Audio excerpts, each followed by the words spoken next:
Call at 724-439-0331. To learn more, visit allaroundfence.com.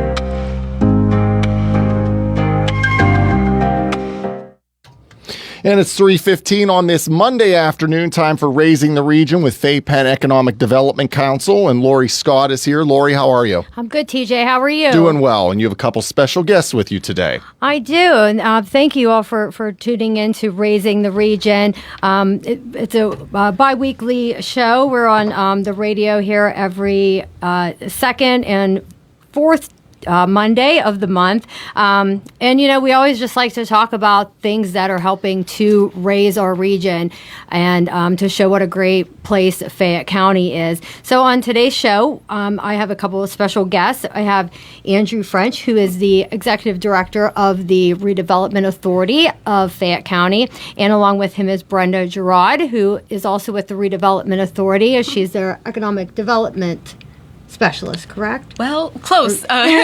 Community Development Coordinator. Community development. I knew you were in the development realm. Sure. So, and on today's show, we're going to talk about the local share account and get our listeners familiarized somewhat with this great program. So, again, thank you both for being on the show today. Sure. Appreciate your time. I know how busy you are. So we'll get, kind of right into it. Can you start by explaining to our listeners what the local share account grant program is and how it operates in Fayette County? Yeah, and thanks for having us.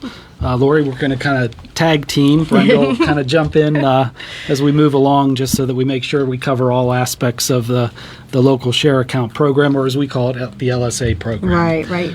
So it actually originated in 2004. The statewide LSA program, or state program itself, originated when they passed the Pennsylvania Racehorse Development and Gaming Act.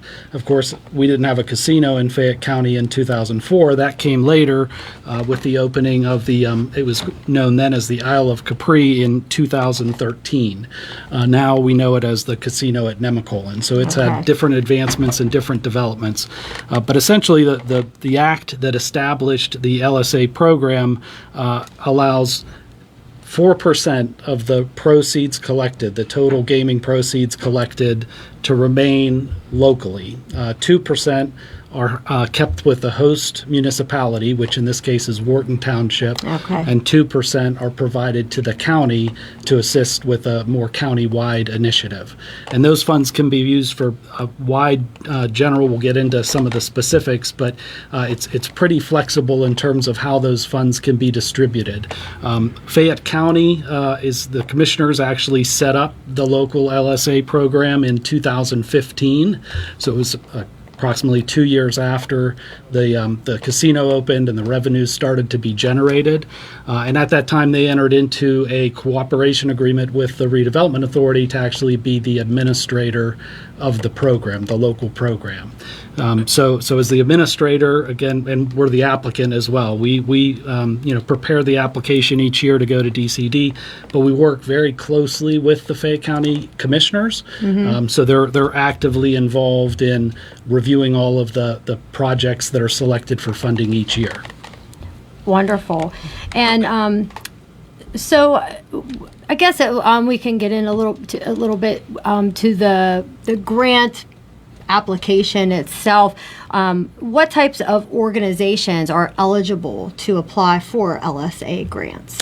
Yes, when we established our local program, we indicated that you had to be either a redevelopment authority, a nonprofit, 501c3 nonprofit, a municipal authority, or a municipality.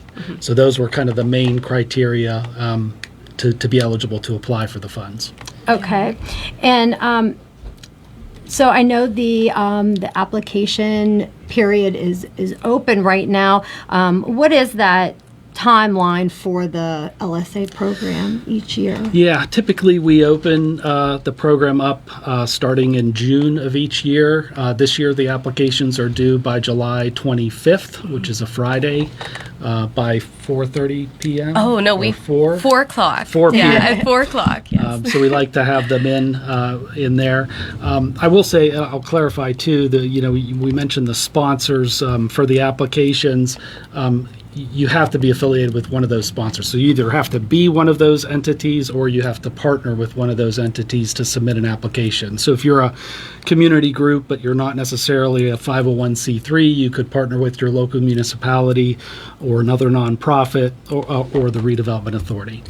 What about if you're a business? Are businesses allowed to apply for that funding? We've worked with some different businesses. It's usually rare that we would fund for profit, but if it's a highly impactful project, we've usually worked with them. In those cases, typically I think of the ones we've done, either the redevelopment authority has acted as the sponsor for that project, and usually we structure those a little bit different how we structure the grant funding. But again, so it's not very common that we have a for-profit entity, but when they do, it's typically a pretty high impactful project, and they're typically investing additional resources. We kind of look a little bit heavier on the match commitment from that private company into the projects. Yeah. Okay. And I would just add that if there are businesses out there looking to apply in that manner, it's really important when filling out your application to identify who your sponsor is.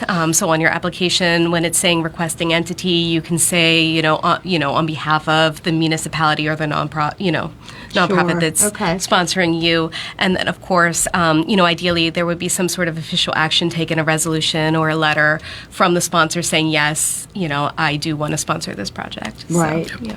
That's good. That's good to know. So, talking about the projects, what types of projects or what kinds of projects typically receive funding through this program? Yeah, so it's kind of a wide variety of projects, and as I mentioned, it is pretty flexible. I know in the application we specify certain categories, but it's essentially community improvement projects. So we're looking at areas that are going to improve the greater community. So there are a few different categories that people will see in the application, but again, we're really looking for those that improve the community and have high impacts. So it would be projects that would be raising the region. Oh, No sure. pun intended. Yeah, no, 100%. Yes, yeah. And specifically, I mean, those, and Brenda can jump in too, but they've been all over the gambit of eligible activities. So we've funded, a lot of community facility improvements. We've funded some. We usually use some funding for like neighborhood stabilization activities or demolition activities. We've funded. Oh, yeah, sure. Lots of recreation activities, and when you're doing the application, on that first page at the very bottom, there's a project category, and it helps you define which one of those categories you fall into. So if there's any question, that's very helpful. Under economic development projects, it would be things like workforce development or operations expansions. Community improvement is more like the physical improvements for recreational facilities or activities. And then there's projects in the public interest, and this is where like services or community events kind of come into place. And on the budget sheet, there's a long list of categories that kind of guide you towards the type of projects that can be funded as well. So really, like you said, like projects that are impactful, that are they're making a difference, or like organizations out there. I mean, I know there are so many in Fayette County that are doing just such wonderful things, and just trying to, whether it's improve the sidewalks in town, or like kind of beautification, or services to help other individuals. There are just so many people doing great things around here, and these are the types of projects, I guess, that would be desirable for this program. Oh yeah, absolutely. And Fayette County is really diverse, in its different regions. So there's so many, you couldn't nail it down to just one category that benefits primarily from this program. It's so far reaching. So And you said, and it is countywide, so I mean, any organization within the county would be eligible to Yes. apply. Yeah. That's right. So what? So I guess we kind of talked a little bit about the criteria. Is there any, I guess, maybe specific criteria that is important when looking at these projects or with the applications?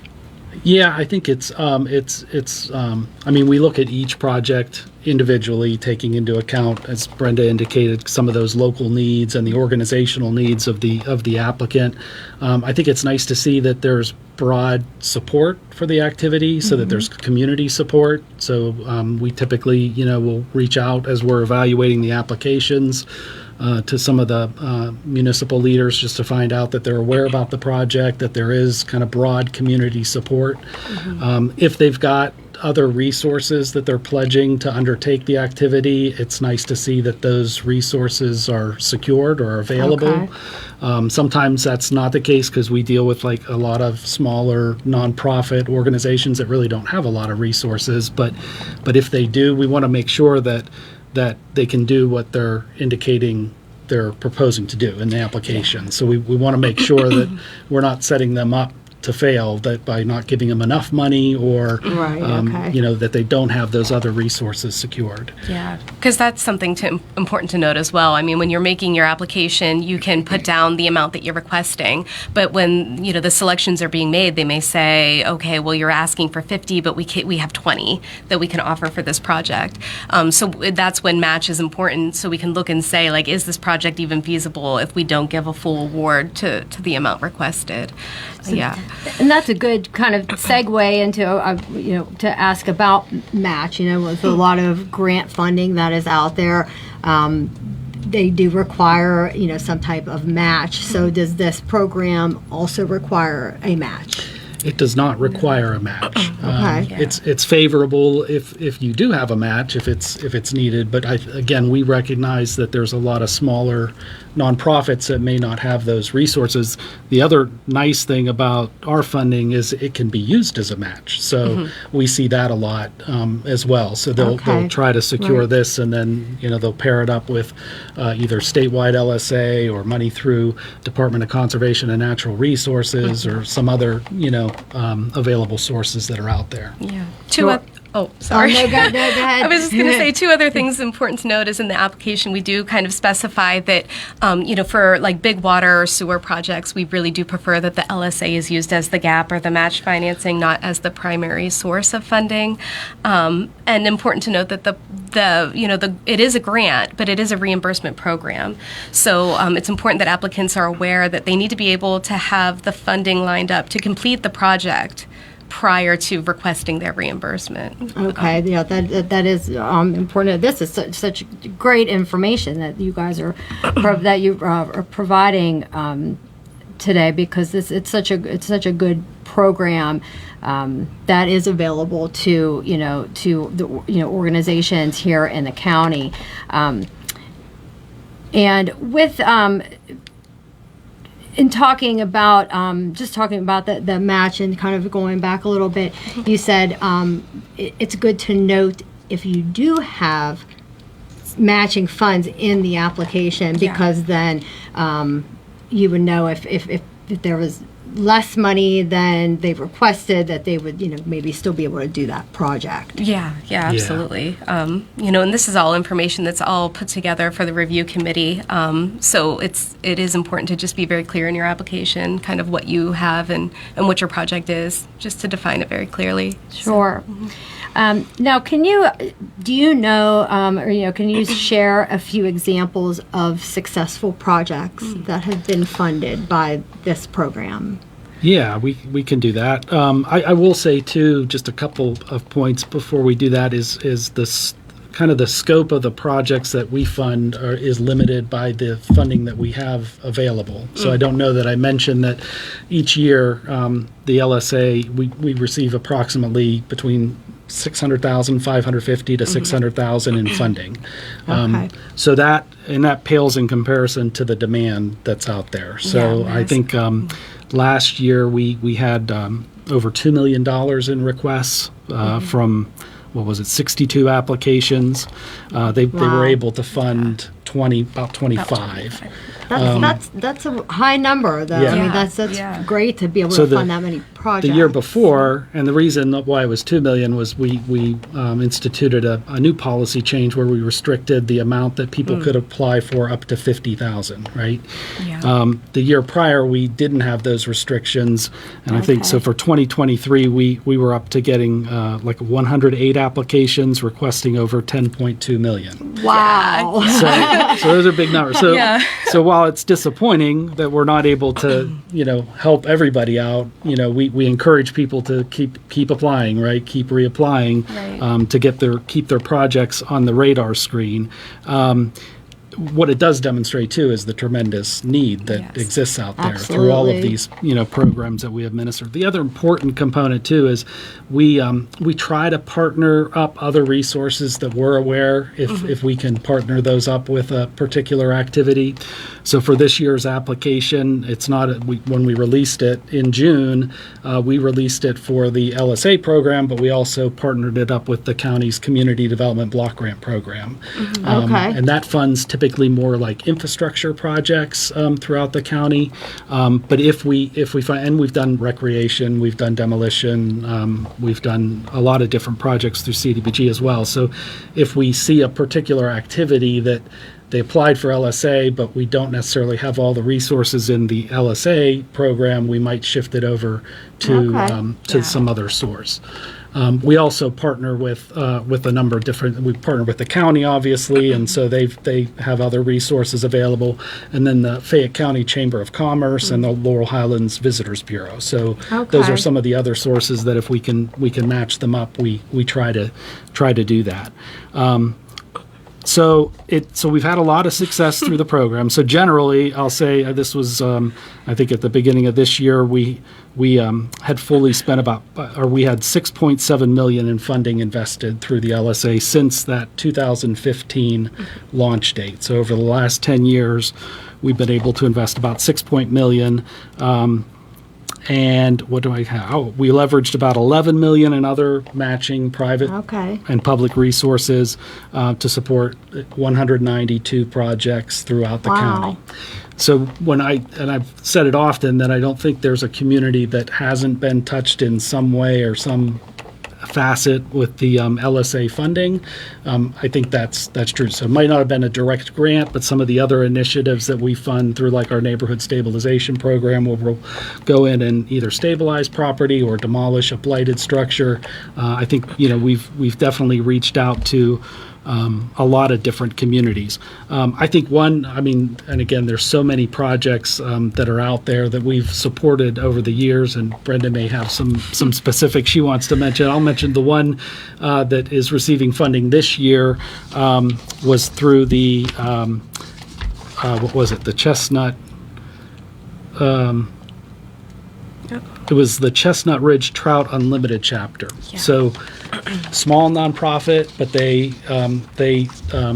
stock trout throughout the county in the different waterways. So they're getting $10,000, which, I mean, again, not a lot, but that actually supports them for 2 years with a slew of volunteers. And the economic impact of trout fishing on Fayette County and even the Commonwealth, I mean, it's like a $1.6 billion economic generator for the Commonwealth every year. So every one of those little fish that they put in the Youghiogheny or Dunlap Creek or wherever else throughout the county just has a tremendous impact. And so that's kind of one of the unique projects that are out there that we like to kind of get behind. Sure. Well, I mean, and something like that, I mean, that's tourism. I mean, we have a lot of people come here for to fish, to hike, to bike. So we want to make sure that the streams are stocked and that it's a good it's good recreation. It's always good to get out and go fishing. So it's a great it is an impactful project. Right. And I mean, great as far as beneficiaries as well, because I mean, it benefits all ages, all genders. Right. And, it's really, a big impact in so many ways, economically and just, for individuals. It seems like it's almost kind of whatever someone's project may be, if they actually, if they have a project that's very important, if an organization out there does, that they should apply. It seems like they're encouraged to apply, because even if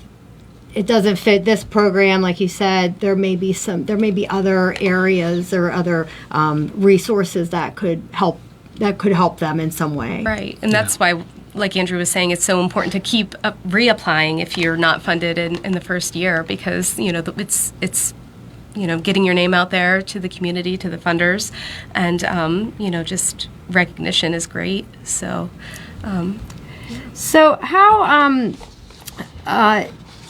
how has the LSA program helped local communities and municipalities grow or improve infrastructure in any way? Well, I was just going to say, Andrew mentioned the CDBG program, and that program has very strict, regulations regarding what areas can apply, if they have to be low to moderate income areas. LSA doesn't have that requirement, so it opens opportunities for areas that other funding sources may not be able to fund. So. Yeah, and we've done, and so typically it's more limited to do infrastructure without traditional infrastructure, water, sanitary sewer, roads. We've done some. I know we did one project in Fairchance Borough. We did a major water line replacement project, but it was paired with LSA, CDBG, local CDBG, and competitive CDBG. Right. So we went after some other CDBG money at the state to undertake that project.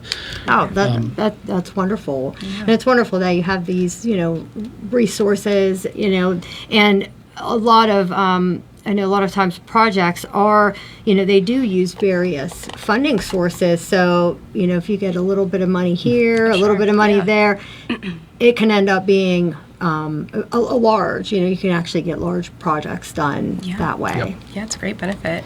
I will say, timeline-wise, mixing that money is important too when you're doing your application, because if you're held to certain contract dates with your matching funds, you have to be aware of our timeline as well. So that is an important thing to pay attention to when doing the application.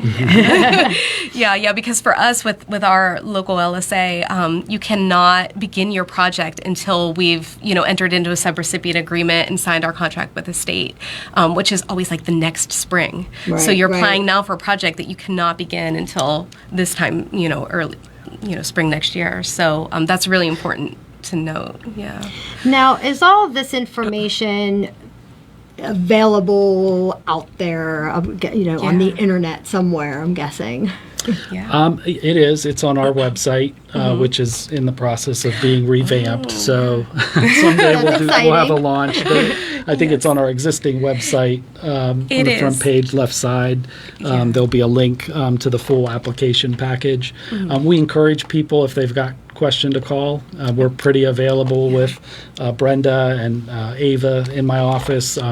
They're pretty available to discuss any project that is being proposed out there, just so that way we make sure they know ahead of time.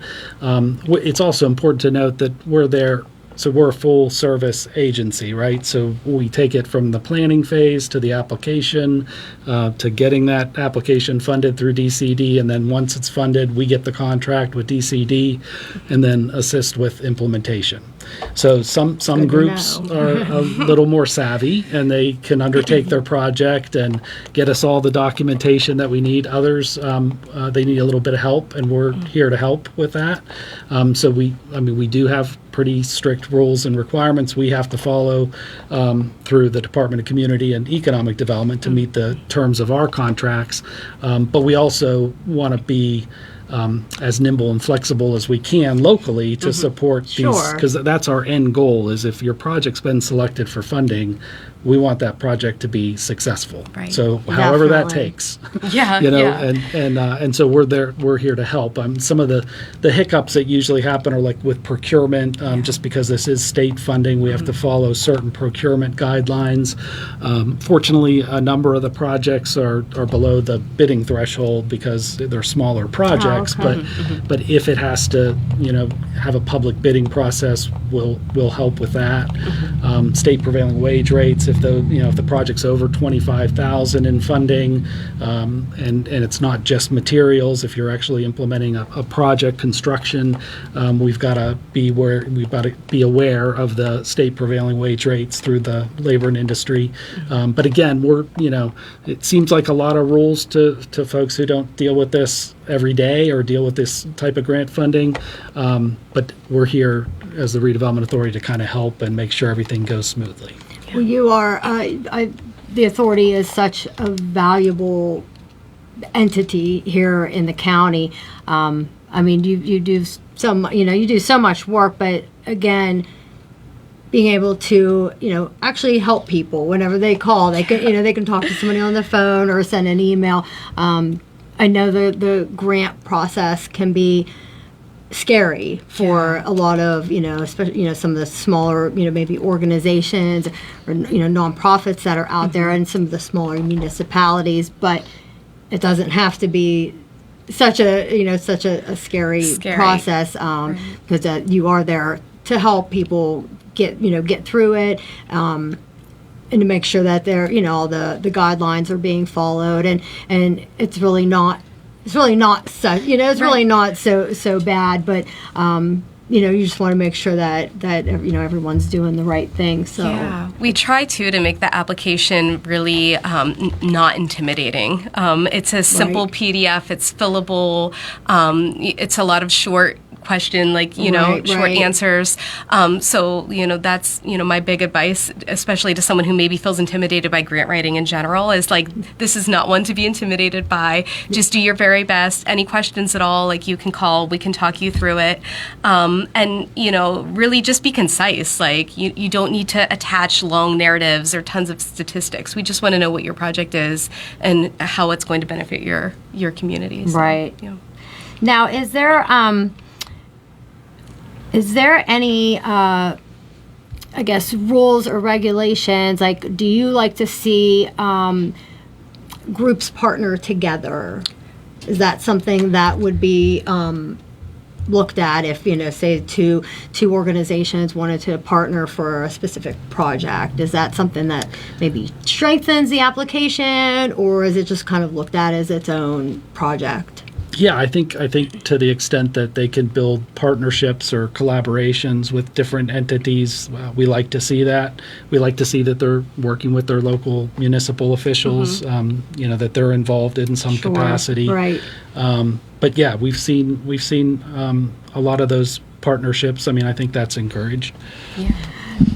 And do you look at does the program encourage projects that serve multiple municipalities or kind of regional goals?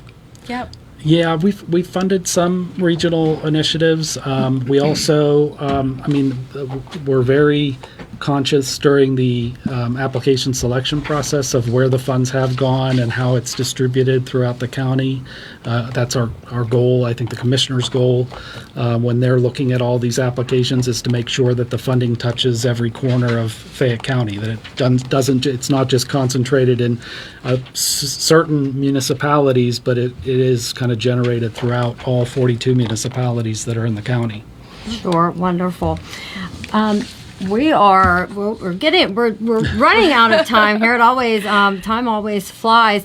But I guess any advice that you would give, any other advice that you would give to an organization or municipality that is looking to apply? Yeah. Oh, I have tons. But primarily, I would say, like, just please, like, when you go to the packet on the website or when you get the email from us, like, please read the packet. You know, take out your highlighter or your pen and start marking questions you have, and then call us. You don't have to guess. Very friendly staff ready to answer your questions. But it's important to read through all of that stuff and ask those questions up front so there's no surprises, later if you're selected. And I think, again, close attention to that timeline, I think is really important too. And what was that timeline, or the due date? Yeah, so a couple key points. One is our website is www.racfpa.org. So go there to get the application. If you need to call us to ask questions, our number is 724-437-1547. You can pretty much talk to anybody in the office and we'll get you to the right resource. Applications for this year are due July 25th. Yes. And those will be considered they'll go through the review process and will be considered by the commissioners in October of this year for an official award, sometime in the spring of 2026. Wonderful. Well, thank you both for being on the show today. And with that, I believe we're out of time.